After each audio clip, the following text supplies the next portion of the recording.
And you guys can Hey talk and everybody, do it's what. Pamela Sanders, your beloved mortgage banker, and thank you for being a part of our I Got a Guy series. And so let me introduce you this week to our I Got a Guy, Brad Harper, Century 21.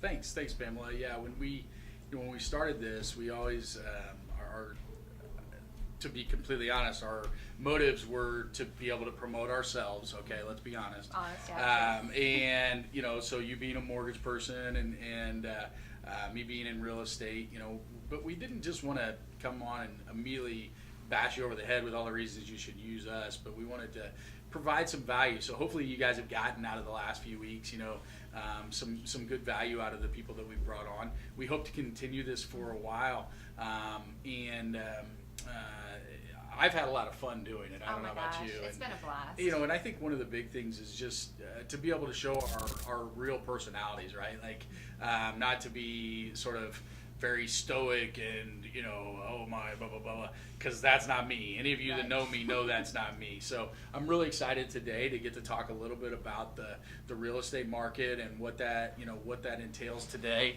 And as we've said all along, we're in a live situation, and so my phone was going off, and hey, that's just the way it rolls sometimes. We're So. learning as we go.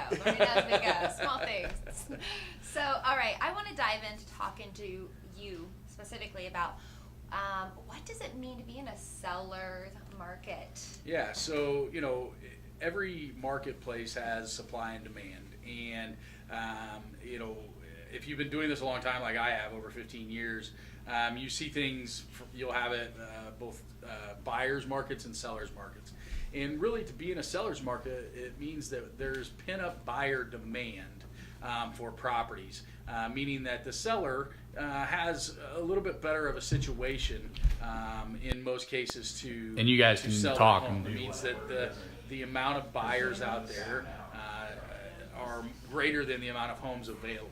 And one of the things that's kind of contributed to that here in Indiana is new home construction really drives things, and in places like Fishers and Carmel and even Hancock County and the builders have kind of slowed down tremendously what they're building, and especially in the first-time home buyer market, sort of that up to 250 range, right?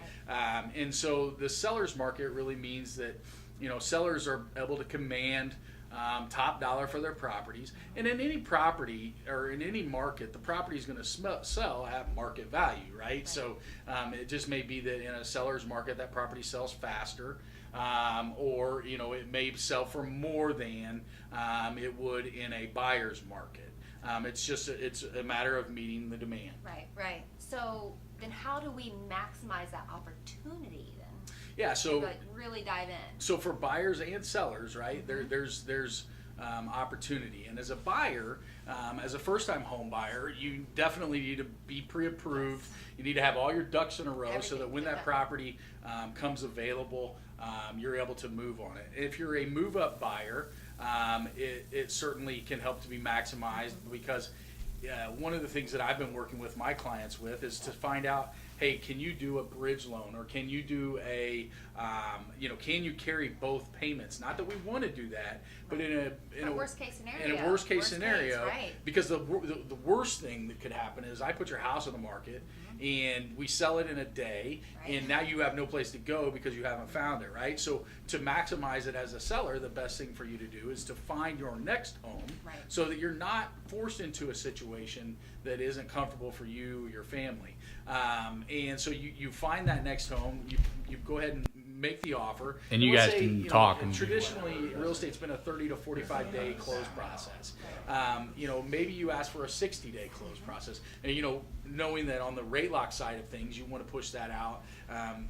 Anything over 60 days gets expensive. Yes. So you want to try to keep it within 60 days from a rate lock perspective on the mortgage. And so you say, okay, we're going to do 60 days, but it's not contingent upon the sale of that home.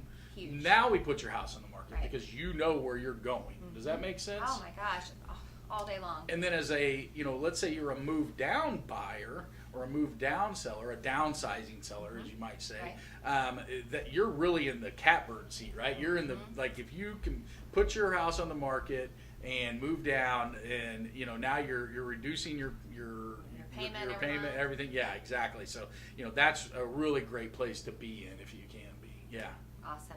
So talk to me, what are the hottest markets? Yeah. So I mean, we talked a little bit about Fishers and Carmel, Hamilton County, very hot marketplace. Fishers, Carmel, Westfield, even into Noblesville. Yep. Washington Township. What drives a hot market is schools, right? Right. And so you look at where the best schools are, and that's generally where your hottest markets are.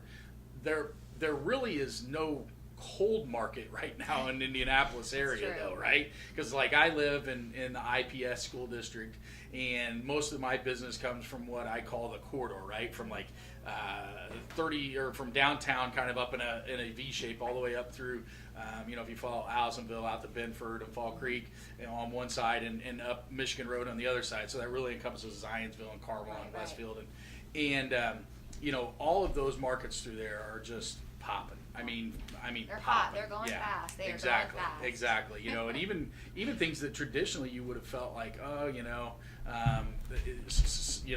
this is a harder market. And you For guys instance, can talk and do the that. house that we're in today is a house that I listed, and when we talked about doing it here, we just listed it. This is a $625,000 listing, and it was gone immediately. Bam. Yeah, Bam. this one went So fast. yeah, so the marketplace is saying that all of the markets are hot.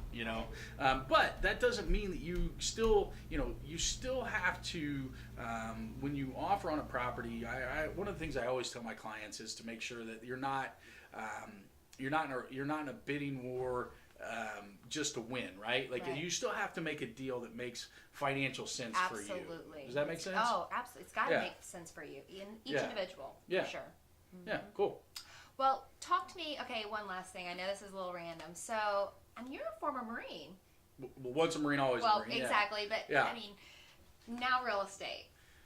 Talk to me about that little bit of a transition and Yeah. what's your So one of the things that has always been important to me is service to people, and you have a servant's heart. People have servant's heart, or they don't. And in real estate, everybody has to have some place to live, right? And some of a few years ago, about 7 years ago now, I left real estate for about 5 years to work for a nonprofit that I worked as an investigator. It was all prior Special Forces military guys. And one of the reasons that I left at the time was, I wasn't able to both do that and still give my clients the service that they needed. As I've come back over the last 3 years to real estate full time, I've realized just so much how I can still live into that. I'm on the board of directors for an orphanage in Tijuana, Mexico, where a lot of the kids have been trafficked. A lot of the women have been trafficked that are at the women's shelter. And it's been amazing for me to be able to give back to that. And real estate is a great industry for that. The Realtor Foundation through MIBOR here at Century 21 Sheets, our Century 21 Sheets Foundation, which gives back for things like homelessness or disaster relief, where a house burns down. If you ever find yourself in any of those situations, please let me know, because that's exactly what our foundation is set up for, is to help people in need, especially when it comes to the needs, real estate needs, or just everyday living needs. And over the years, it's been amazing to hear the stories of people that not just myself, but other agents here in our office have helped. And so I guess the get back to why real estate, it just affords me an opportunity to meet a lot of people, right? Because I'm a social person. You're not shy. I'm not shy. Me Exactly. either. I meet a lot of people, and I like to help people, and I like to be accountable. The cool thing is this experience that I've got guys so that we can look people that we interact with all the time. Our go-to people, so we can help them do better all.